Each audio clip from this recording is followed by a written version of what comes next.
She wears Cartier jewelry worth millions, travels in armored convoys, lives in a Dubai villa so secure.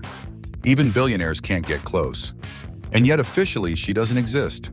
No public records, no interviews, no family photos. Her name is banned from Russian media, her face erased from archives. Speak about her too loudly in Moscow, and you might disappear too. Alina Kabaeva was once the pride of Russia, a gold medal gymnast, a national icon. Then, in 2008, she vanished. Not literally, but systematically. Every image scrubbed, every trace deleted, and in her place, a trail of luxury most people couldn't even dream of. A Gulfstream jet worth $65 million. Private shopping sessions in Dior and Bulgari. Villas guarded by men who don't blink. Even her doctors signed non-disclosure agreements. But here's the twist. Alina might not be the only one. Another woman, once a cleaner, suddenly owned multi-million-dollar apartments, offshore accounts, and a daughter some believe carries Putin's DNA. Two women, billions in hidden assets, zero public acknowledgement. And somewhere out there, far from the spotlight, is a floating palace worth $500 million. A yacht so secretive, only the Kremlin's inner circle knows who sails it. Wait until minute 13. You'll understand why no one dares speak her name. In the early 2000s, Alina Kabaeva was everywhere. She wasn't just a gymnast, she was a national fairy tale.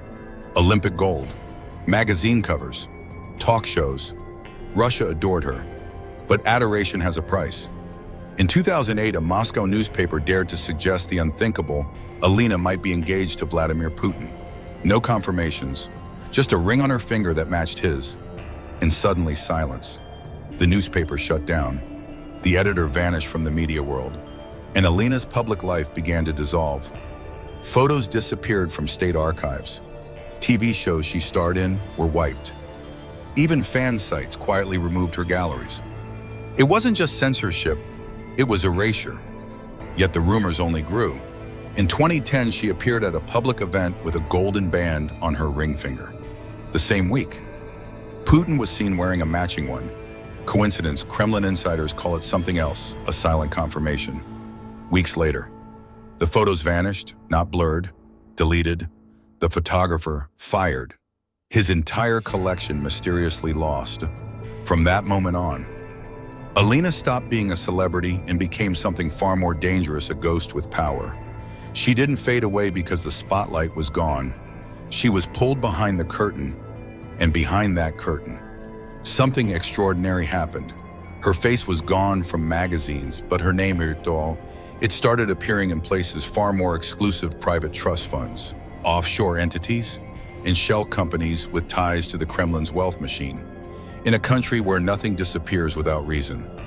Alina's disappearance wasn't a mystery, it was a message. And the deeper you look, the more you realize she wasn't hiding. She was being hidden.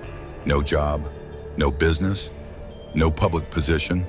Yet Alina Kabaeva's rumored lifestyle rivals that of oil tycoons and Gulf royals. In Dubai, she's said to reside in a sprawling villa tucked inside Emirates Hills or the Palm Jumeirah neighborhoods, where homes start at $20 million and privacy is bought like gold.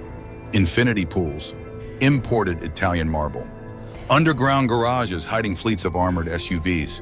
She never signed the deeds, but leaked property records trace ownership back to shell companies managed by men deeply tied to the Kremlin. Names like Yuri Kovalchuk, Putin's personal banker, appear right here again and again, always just one step removed. She flies aboard a Gulfstream G650, $65 million. Gold-plated interiors, a 7,000-mile range. The jet is registered to a private firm in Luxembourg, but manifests are scrubbed and flight logs sealed. No paper trail, no name. Just quiet departures from Moscow and silent arrivals in Dubai.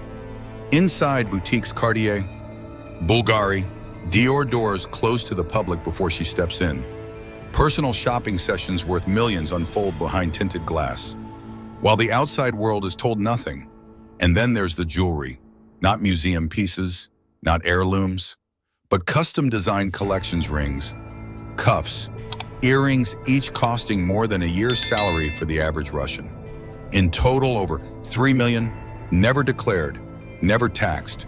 Everything is owned by proxies, managed by men whose loyalty is enforced not by law, but by fear.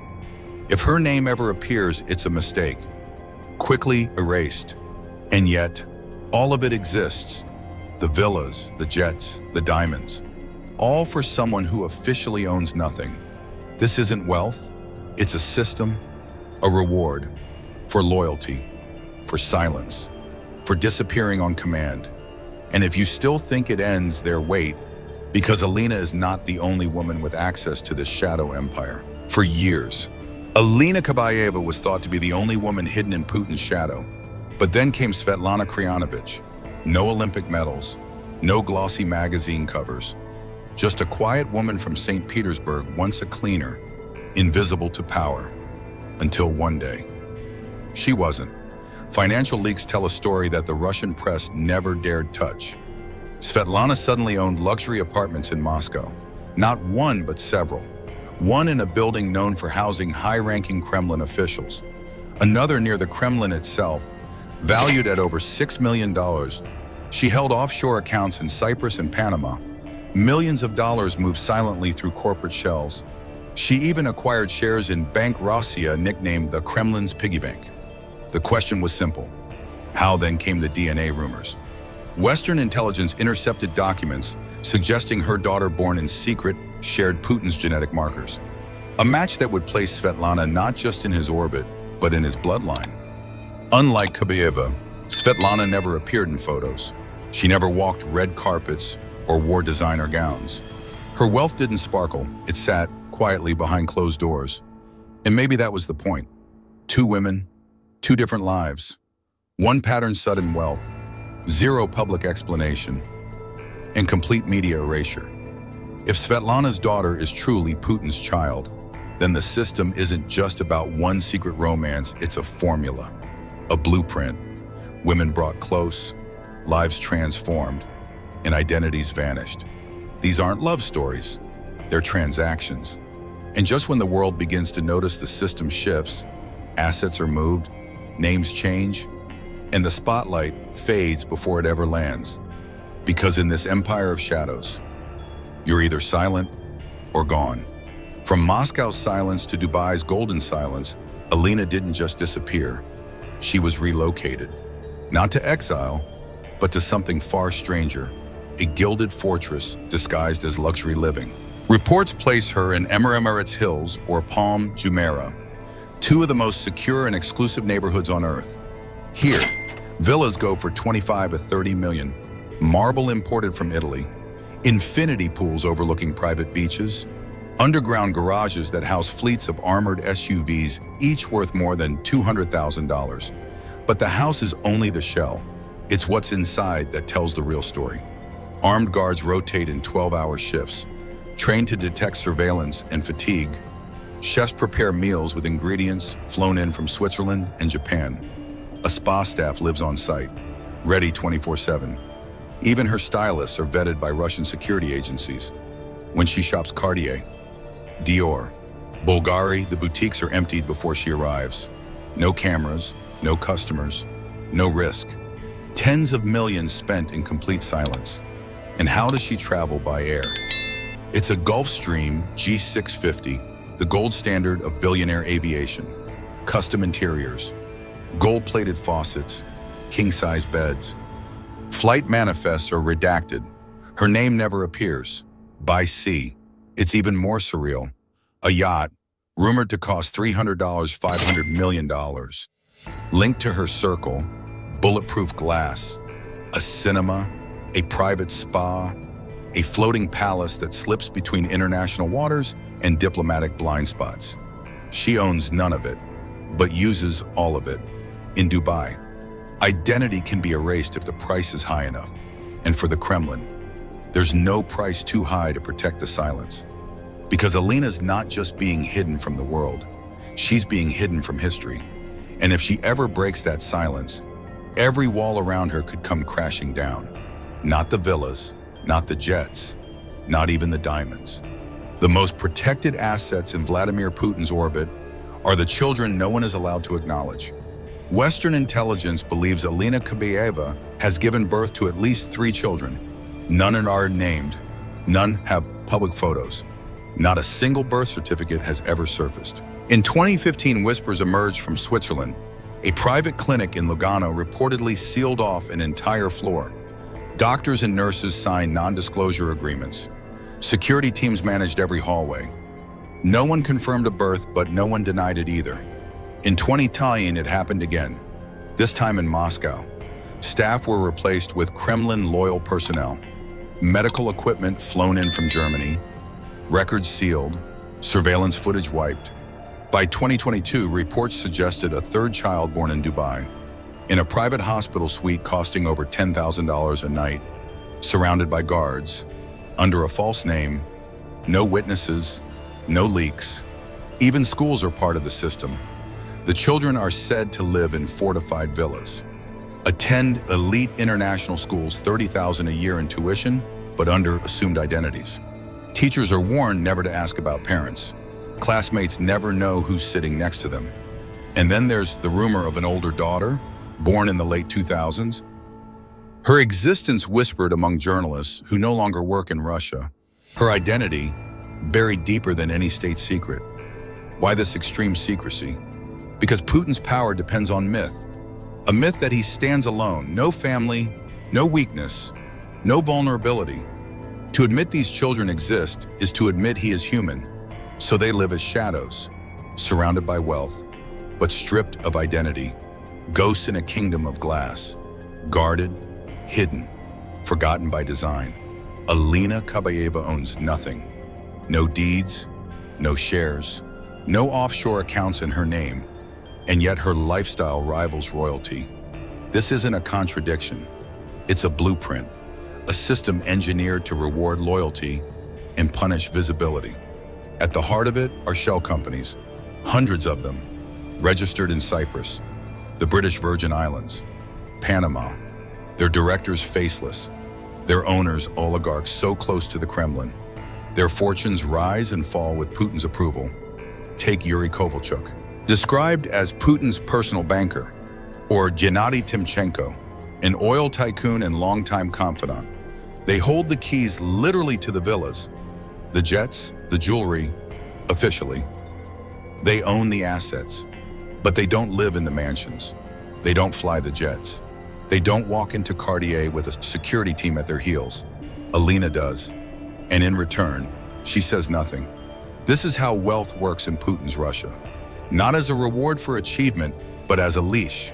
Luxury becomes a currency of control. You want the yacht, then don't ask questions. You want the diamonds, then erase your past. Even media companies are folded into this machine.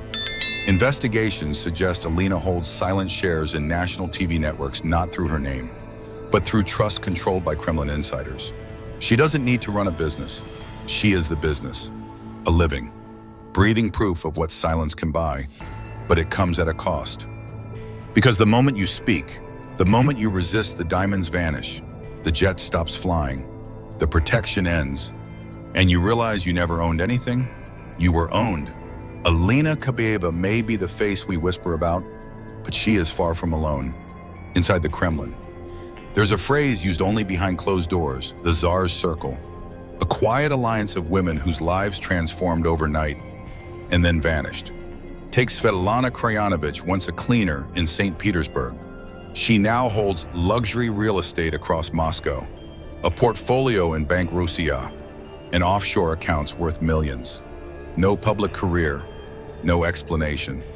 But leaked documents and DNA whispers suggest something deeper. Her daughter may be Putin's child, or the former flight attendant. Once serving on Putin's jet, then suddenly living in a $15 million villa on the Black Sea. Private spa, Italian marble, panoramic views, purchased through a company no one could trace. Or the ski resort companion, no background in business, no prior wealth. Then overnight she appears as a silent partner in a holding group with energy contracts worth tens of millions. Same pattern, sudden wealth, zero publicity, complete disappearance. In every case, names are stripped from documents. Ownership is handed off to trusted proxies and media archives cleansed. But make no mistake, these women are not accidents. They're part of a system, carefully selected, carefully rewarded, and carefully erased. What binds them is not love or scandal, but utility. Each one is a symbol of how proximity to power can turn a nobody into a secret billionaire, so long as she never speaks. Because in Putin's empire, silence isn't just expected, it's enforced. With yachts, with diamonds, and with the quiet promise that should you disobey, you'll lose everything, even your name. In Russia, there's one subject more dangerous than war: corruption, or dissent Putin's private life. Mention Alina Kabaeva in a headline, and your newsroom could vanish before morning. Independent media outlets like Proact, Meduza, and Novaya Gazeta tried. They followed money trails, leaked real estate records, and proxy ownership structures. They exposed villas in Dubai, Cartier collections, private jets. The response was immediate and brutal. Proact was declared an undesirable organization, its reporters forced into exile. Meduza had its website blocked inside Russia. Novaya Gazeta saw its journalists threatened, some disappearing into silence or fleeing the country altogether. But censorship didn't stop with domestic media. In 2020, Russia passed laws criminalizing false information about public officials. In practice, that meant mentioning Alina's name or her rumored children could land you in prison. Editors were given direct orders: no photos, no quotes, no speculation, not even a whisper. International outlets fared no better. When a European newspaper published footage of Alina shopping in Dubai, the article was blocked within hours.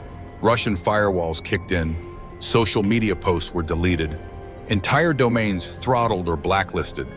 The Kremlin's message was clear: this woman does not exist. These stories never happened. The photos, the villas, the children fiction. But why such aggressive control? Because to admit the truth would be to dismantle the myth of a man above desire, above indulgence, above wealth. So instead, the Kremlin built a firewall not around data, but around identity. They erased the evidence, then erased the people who remembered it. And in that silence, they crafted a narrative more powerful than fact, one where the Tsar stands alone, untouchable, unattached, unhuman. Alina Kabaeva lives like a queen, but unlike a queen, she holds no crown, no title, no protection of her own. Everything she touches, every villa, every bracelet, every private jet belongs to someone else, managed by someone else, signed for by someone else. She wears Dior, she sleeps beneath the crystal chandeliers, but she doesn't own the doorknob to her own bedroom. Security is absolute, but so is surveillance. Her guards are chosen by the FSB, her movements approved or denied by state handlers. Even a phone call abroad could trigger a full sweep by Russian intelligence. Privacy, an illusion. If children exist, they cannot call her mother. They live under false names in false lives. Their photos forbidden, their voices unrecorded, and the walls close in tighter each year. In 2014, she disappeared from television. In 2020, her image was removed from state archives. By 2022, even whispers of her presence were enough to trigger censorship. This is not exile. This is captivity in couture. And for those who break the silence, the price is clear. One former mistress, emboldened enough to speak out, lost everything: her assets, her security detail, even her family's safety. She fled the country under a false identity and hasn't been seen since. In this world, love is not affection, it's allegiance. Luxury isn't freedom, it's a leash. And Alina, she may live in palaces, but she walks them like a prisoner, behind bulletproof glass, behind redacted names, behind the myth of a man who can't be seen with a wife, because that would make him real in the world's most guarded empire. Truth isn't denied, it's rewritten. The myth of Vladimir Putin is not built on tanks or speeches, it's built on absence. No wife, no children, no personal indulgence. Only statecraft, only control. Alina Kabaeva's erasure is not just a matter of privacy, it's a political necessity. Because if she exists, if they existed, then the myth unravels. Suddenly, he's not untouchable. He's a man with a family, a man with weaknesses, attachments, vulnerabilities. So instead, she becomes a ghost, a billionaire ghost in Dior, surrounded by bodyguards, silenced by shell companies, worshipped in rumors, buried by design. And the question we're left with isn't just about her, it's about the system. What kind of power demands this much secrecy? What kind of love comes with this kind of leash? Behind every Cartier bracelet, behind every marble villa, is a silence so thick it erases lives. So, what do you believe, is Alina Kabaeva a victim or a willing participant in the world's most exclusive prison? Was her vanishing act self-preservation or part of a larger machinery that trades identity for immunity? Comment ghost life if you think her disappearance was no accident. Or tell us, who else do you think lives behind the Kremlin's glass curtain?